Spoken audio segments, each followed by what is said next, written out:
અને જય અંબે વિદ્યાલય અંબે સ્કૂલ યુનિટના વિદ્યાર્થીઓ દ્વારા અનોખી રીતે રાષ્ટ્રીય વિજ્ઞાન દિવસની ઉજવણી કરવામાં આવી। અંબે વિદ્યાલય અને જય અંબે વિદ્યાલય અંબે સ્કૂલના હળની અંગ્રેજી ગુજરાતી માધ્યમના વિદ્યાર્થીઓ દ્વારા 28 ફેબ્રુઆરીના રોજ ભારતના મહાન વૈજ્ઞાનિક નોબેલ પારિતોષિક વિજેતા સર સીવી રામનના જન્મદિવસની વિજ્ઞાનની સેવા દ્વારા માનવ સેવા માટે અવિરત કાર્યરત રહેનાર દેશના સૌ તેજસ્વી વૈજ્ઞાનિકોની નિષ્ઠાને ધ્યાનમાં રાખી રાષ્ટ્રીય વિજ્ઞાન દિવસને વિદ્યાર્થીઓ દ્વારા વિજ્ઞાન શિક્ષકોના માર્ગદર્શન હેઠળ વૈજ્ઞાનિક સિદ્ધાંત પર કાર્ય કરતા કુલ 38 પ્રોજેક્ટ રજૂ કરવામાં આવ્યા। આ પ્રસંગે અંબે ગ્રુપ સ્કૂલના ચેરમેન શ્રી અમિતભાઈ શાહ, અંબે સ્કૂલ CBSEના નિયામક શ્રીમતી મિત્તલબેન શાહ, અંબે ગ્રુપના કેજી વિભાગના નિયામક શ્રીમતી ભાવેશા બહેન શાહ, અંબે અને જય અંબે વિદ્યાલયના નિયામક વિવેકભાઈ શાહ ઉપસ્થિત રહ્યા। વિશાળ સંખ્યામાં વાલીગણે વિજ્ઞાન મેળાની મુલાકાત લીધેલ હતી। આર્ટિફિશિયલ ઇન્ટેલિજન્સને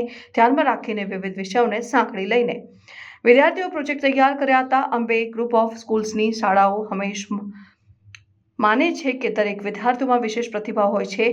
આપણે માત્ર ખંત અને હિંમતપૂર્વક ચોક્કસ દિશામાં વિદ્યાર્થીઓને માર્ગદર્શન આપવાની જરૂર છે। વિજ્ઞાન અને ટેકનોલોજી જેવા વિષયમાં વિવિધ પ્રવૃત્તિઓ દ્વારા વૈજ્ઞાનિક અભિગમ કેળવવાની જરૂર છે। બાળકોમાં પણ શરૂઆતથી જ વિવિધ પ્રવૃત્તિઓ દ્વારા વિજ્ઞાન પ્રત્યે રુચિ જગાડીને તેમને તાર્કિક રીતે વિચારતા કરવાની રીતે વિદ્યાર્થીઓને વધુ વિચારતા અને સંશોધનની પ્રવૃત્તિઓ કરતા કરી શકીશું। 28 ફેબ્રુઆરી 1928ના રોજ રામન અસરની શોધ કરી। રામન અસર એટલે કે પ્રકાશના કિરણો જ્યારે પારદર્શક માધ્યમમાંથી પસાર થાય છે ત્યારે તેની તરંગલંબાઈમાં ફેરફાર થાય છે। આ શોધાયા પછી પ્રકાશના ગુણધર્મો અને પરમાણુ વિશેની ઘણી બધી સંશોધનો થયા અને તેથી જ તેમને 1930ની અંદર ભૌતિકશાસ્ત્રના નોબેલ પારિતોષિક આપવામાં આવ્યું। 1986થી 28 ફેબ્રુઆરીના રોજ દર વર્ષે રાષ્ટ્રીય વિજ્ઞાન દિવસ ઉજવવાનું નક્કી કરવામાં આવ્યું। આ દિવસે દરેક સ્કૂલ કોલેજની અંદર વિજ્ઞાન મેળાનું આયોજન થાય છે। આજરોજ અંબે વિદ્યાલય, જય અંબે વિદ્યાલય ગુજરાતી અને અંગ્રેજી માધ્યમ તથા અંબે સ્કૂલ CBSEમાં વિજ્ઞાન મેળાનું આયોજન કરવામાં આવ્યું હતું। ત્યાં 38 કૃતિઓ વિદ્યાર્થીઓએ રજૂ કરી હતી। મોટાભાગના પ્રોજેક્ટ સ્માર્ટ હોમ, સ્માર્ટ એગ્રીકલ્ચરને લગતા હતા, AIને લગતા હતા। વિદ્યાર્થીઓએ ખૂબ જ સંશોધન કરીને પ્રોજેક્ટ તૈયાર કર્યા હતા।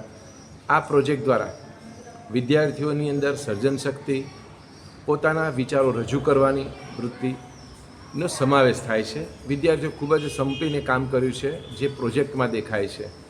વિદ્યાર્થીઓને પ્રોત્સાહન આપવા માટે અંબે ગ્રુપ ઓફ સ્કૂલના ચેરમેન શ્રી અમિત સર, શ્રી અંબે વિદ્યાલયના ડાયરેક્ટર મિત્તલ મેડમ, અંબે અને જય અંબે વિદ્યાલય હરણી ગુજરાતી અને અંગ્રેજી માધ્યમના ડાયરેક્ટર વિવેક સર ઉપસ્થિત રહ્યા હતા।